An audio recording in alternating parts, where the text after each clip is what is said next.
നമസ്കാരം, എല്ലാവർക്കും സോനസ് വ്ലോഗിലേക്ക് സ്വാഗതം. ഇന്ന് നമ്മൾ അടിപൊളി കടല വരട്ടീന്റെ റെസിപ്പി ആയിട്ടാണ് വന്നിരിക്കുന്നത്. ബീഫ് ഫ്രൈനെക്കാട്ടും ടേസ്റ്റ് ആണ് ഈ കടല വരട്ടിയതിന്. അപ്പോൾ ഇതുവരെ ട്രൈ ചെയ്ത് നോക്കാത്തവർ തീർച്ചയായിട്ടും ട്രൈ ചെയ്ത് നോക്കേണ്ട ഒരു റെസിപ്പിയാണ്. വളരെ പെട്ടെന്ന് തയ്യാർ ചെയ്യാൻ പറ്റും. അപ്പോൾ നമുക്ക് റെസിപ്പിയിലേക്ക് കിടക്കാം. അതിക്ക് മുമ്പ് ആദ്യമായിട്ട് നമ്മുടെ ചാനൽ കാണുന്ന ഏതെങ്കിലും കൂട്ടുകാരുണ്ടെങ്കിൽ സബ്സ്ക്രൈബ് ചെയ്യാൻ മറക്കല്ലേ. സബ്സ്ക്രൈബ് ചെയ്യുമ്പം തൊട്ടടുത്ത് കാണുന്ന ബെല്ലിലെ ഓൾ ഓപ്ഷൻ കൂടി എനേബിൾ ചെയ്തിട്ടുണ്ടെങ്കിൽ നെക്സ്റ്റ് ടൈം ഞാൻ വീഡിയോ അപ്ലോഡ് ചെയ്യുമ്പോൾ തന്നെ നിങ്ങൾക്ക് നോട്ടിഫിക്കേഷൻ ലഭിക്കുന്നതാണ്. കുക്കിംഗ് ട്രാവൽ വീഡിയോസ് ആണ് മെയിനായിട്ട് നമ്മുടെ ചാനലിൽ അപ്ലോഡ് ചെയ്യുന്നത്. UAE ട്രാവൽ വീഡിയോസ് ആണ് കേട്ടോ മെയിനായിട്ട് ട്രാവൽ വ്ലോഗിൽ ഉൾപ്പെടുത്തിയിരിക്കുന്നത്. അപ്പോൾ അതിൻ്റെ പ്ലേലിസ്റ്റ് ക്രിയേറ്റ് ചെയ്തിട്ടിട്ടുണ്ട്. എനിക്ക് ഈ കടല വരട്ടിയതിൻ്റെ കൂടെ സ്പൈസി കടല വരട്ടിയതിൻ്റെ കൂടെ കട്ടൻ ചായയാണ് എൻ്റെ ബെസ്റ്റ് കോമ്പിനേഷൻ. ട്രൈ ചെയ്തിട്ടില്ലാത്തവർ തീർച്ചയായും ഈ കോംബോ ഒന്ന് ട്രൈ ചെയ്യണേ. അപ്പോൾ നമുക്ക് റെസിപ്പിയിലേക്ക് കിടക്കാം. ഇപ്പോൾ നമ്മൾ 3 മണിക്കൂർ ചൂടുവെള്ളത്തിലിട്ട് കുതിർത്തിയ കടലയാണിത്. നമുക്ക് കുക്കറിലിട്ട് വേവിക്കാം. എല്ലാം കൂടെ മസാലാസും എല്ലാം കൂടെ ഒന്നിച്ചിട്ട് വേവിക്കാം. അപ്പോൾ പെട്ടെന്ന് തന്നെ നമുക്ക് പണി കഴിയും. അപ്പോൾ ഇതിലേക്ക് ഒരു വലിയ സവാളയാണ്, അത് മുറിച്ചത് ചേർത്ത് കൊടുക്കാം. പിന്നെ ഇതിലേക്ക് ഇഞ്ചി, വെളുത്തുള്ളി, പച്ചമുളക് ഇത് ചേർത്ത് കൊടുക്കാം. ഇഞ്ചിയും വെളുത്തുള്ളിയും ചതച്ചിട്ടാണ് ചേർക്കുന്നത്. വെളുത്തുള്ളി കുറച്ച് അധികം ചേർക്കാം. പിന്നെ ഒരു വലിയ തക്കാളിയും ഇത്രയും ചേർത്തിട്ട് നല്ലപോലെ ഒന്ന് മിക്സ് ചെയ്യാം. ഇനി നമുക്ക് ഇതിലേക്ക് പൊടികൾ ആഡ് ചെയ്യാം. ആദ്യം തന്നെ ഒരു 1/4 ടേബിൾ സ്പൂൺ മഞ്ഞൾപ്പൊടി, 1 ടേബിൾ സ്പൂൺ കാശ്മീരി മുളക് പൊടി,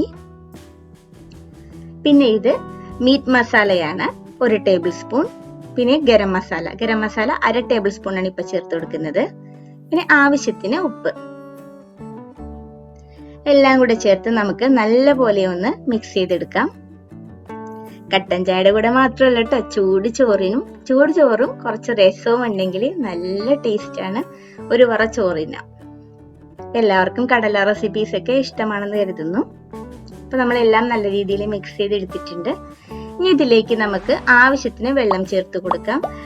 ഞാൻ കടലയുടെ മീതെ നിൽക്കത്തക്ക വിധം കൊടുക്കുന്നില്ല, ഒപ്പത്തിന് നിൽക്കുന്ന വിധം ഇത്രയും വെള്ളം ചേർത്തിക്കുന്നുണ്ട്. കാരണം നമുക്ക് വരട്ടിയെടുക്കേണ്ടതാണല്ലോ, വെന്ത് കഴിഞ്ഞിട്ട് വറ്റിച്ചെടുക്കേണ്ടതാണ്. അപ്പൊ അധികം വെള്ളം ഇപ്പൊ ചേർക്കണ്ട. നമുക്കിനി ഇത് മീഡിയം ഫ്ലെയിമിലിട്ടിട്ട് കുക്ക് ചെയ്തെടുക്കാം. എനിക്കൊരു കറക്റ്റ് 3 വിസിലായപ്പം വെന്ത് കിട്ടി. അങ്ങനെ നമ്മളെ കടല ഇപ്പൊ നന്നായി വെന്തിട്ടുണ്ട്. നമുക്ക് തുറന്നു നോക്കാം. അധികം വെന്ത് ഉടഞ്ഞു പോകാൻ പാടില്ല. നമുക്ക് കറക്റ്റ് വേവിൽ കിട്ടിയിട്ടുണ്ട് കേട്ടോ. വെള്ളം വറ്റിയിട്ടില്ല. അപ്പൊ നമുക്ക് ഇനി ഇത് തുറന്നു വെച്ചിട്ട് വറ്റിച്ചെടുക്കണം. ഈ സമയത്ത് തന്നെ നമുക്ക് മറ്റൊരടുപ്പില് സവാള വാട്ടാൻ വെക്കാം. ഇതിലേക്ക് ഞാൻ 2 മീഡിയം സൈസ് സവാള ചെറുതായിട്ട് അരിഞ്ഞത് ചേർത്ത് കൊടുക്കുന്നുണ്ട്, കനം കുറച്ച് അരിഞ്ഞത്. പിന്നെ ഇഞ്ചി വെളുത്തുള്ളി ഒന്നും ചേർത്ത് കൊടുക്കണ്ട, ഇത് നമ്മൾ കടലയിൽ ചേർത്ത് കൊടുത്തിട്ടുണ്ടല്ലോ. ഇത് നമുക്ക് നല്ലപോലെ വഴറ്റിയെടുക്കാം. ഞാൻ കുറച്ച് കറിവേപ്പില കൂടെ ഇട്ട് കൊടുക്കുന്നുണ്ട്. നല്ല രീതിയിൽ നമുക്കൊന്ന് വഴറ്റിയെടുക്കാം. ഈ സവാള വഴന്ന് വരുന്ന സമയത്ത് തന്നെ നമ്മുടെ കടലയിലെ വെള്ളമൊക്കെ വറ്റി വരും. കടലിൽ നമ്മൾ തൊട്ടടുത്ത് തന്നെ വെച്ചിട്ടുണ്ട്. ഫ്ലെയിം അല്പം കൂട്ടി വെക്കുക, അപ്പൊ പെട്ടെന്ന് വരട്ടി കിട്ടും. ശരിക്കും വരട്ടാതെ ഈ ചാറ് ഇങ്ങനെ തന്നെ കഴിക്കാനും നല്ല ടേസ്റ്റ് ആട്ടോ. വരട്ടുമ്പോൾ കൂടുതൽ ടേസ്റ്റ് ആണ്. അങ്ങനെ നമ്മുടെ സവാളയുടെ കളറൊക്കെ ഒന്ന് ചേഞ്ച് ചെയ്ത് വന്നിട്ടുണ്ട്. അതേസമയം തന്നെ നമ്മുടെ ഇവിടെ കടലയിലെ വെള്ളമൊക്കെ വെറ്റി നല്ലപോലെ വരണ്ട് വന്നിട്ടുണ്ട്. ഈ സമയത്ത് നമുക്ക് കടലയുടെ ഫ്ലെയിം ഓഫ് ചെയ്യാം.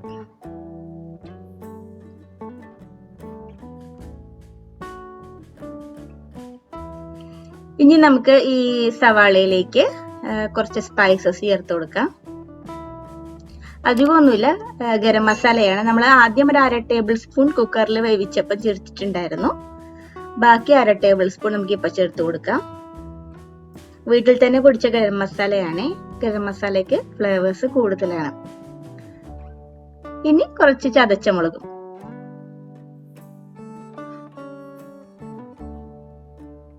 ഇവ രണ്ടും കൂടെ നല്ലപോലെ ഒന്ന് വഴറ്റിയെടുക്കാം. ഇനി നമുക്ക് നമ്മുടെ കടല ഇതിലേക്ക് ചേർത്ത് കൊടുക്കാം.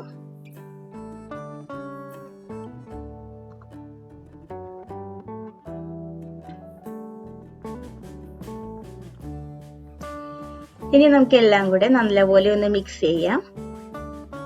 ചെറിയ രീതിയിലൊരു വെറ്റ്നെസ് ഉണ്ട്. അപ്പൊ നമുക്ക് നല്ല ശരിക്കും ഒന്ന് വഴറ്റി കടലയുടെ കളർ ഒരു കുറച്ചുകൂടെ ഡാർക്ക് ആവണം. അതുവരെ നമുക്ക് വഴറ്റിയെടുക്കണം.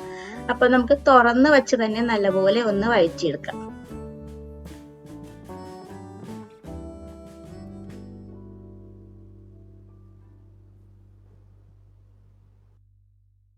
നമ്മുടെ കടല വരട്ടിയത് റെഡി ആയിട്ടുണ്ട്. പക്ഷെ നമുക്ക് എത്രത്തോളം വരട്ടുന്നോ അത്രത്തോളം സ്വാദ് കൂടും. കൂടാതെ ഇത് ഇരിക്കും തോറും ഈ കടലയ്ക്ക് ടേസ്റ്റ് വളരെ കൂടുതലായിരിക്കും.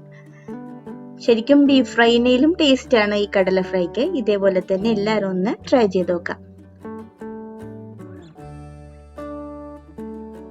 അടിക്ക് പിടിക്കാൻ സാധ്യതയുണ്ട്. അതുകൊണ്ടിട്ട് ലോ ഫ്ലെയിമിൽ ഇട്ടിട്ടാട്ടോ നമ്മൾ വരട്ടിക്കൊണ്ടിരിക്കുന്നത്. ഇടയ്ക്കിടയ്ക്ക് കൈയെടുക്കാതെ വരട്ടിക്കൊണ്ടിരിക്കുക. ഇതിലേക്ക് വറ്റൽമുളകും അല്പം കറിവേപ്പിലയും കൂടെ ചേർത്ത് കൊടുക്കുന്നുണ്ട്. മെയിനായിട്ട് ഇതിൽ സ്പൈസ് എന്ന് പറയുന്നത് വറ്റൽമുളകിന്റെ എരിവാണ്. കൂടാതെ നമ്മൾ ഗരം മസാല പ്രിപ്പയർ ചെയ്തപ്പം അതിൽ കുരുമുളക് പൊടിയും കുറച്ചധികം ചേർത്തിട്ടുണ്ട്. അപ്പൊ കുരുമുളകിന്റെയും വറ്റൽമുളകിന്റെയും സ്പൈസാണ് മെയിനായിട്ട് ഇതിൽ മുന്നിട്ട് നിൽക്കുക.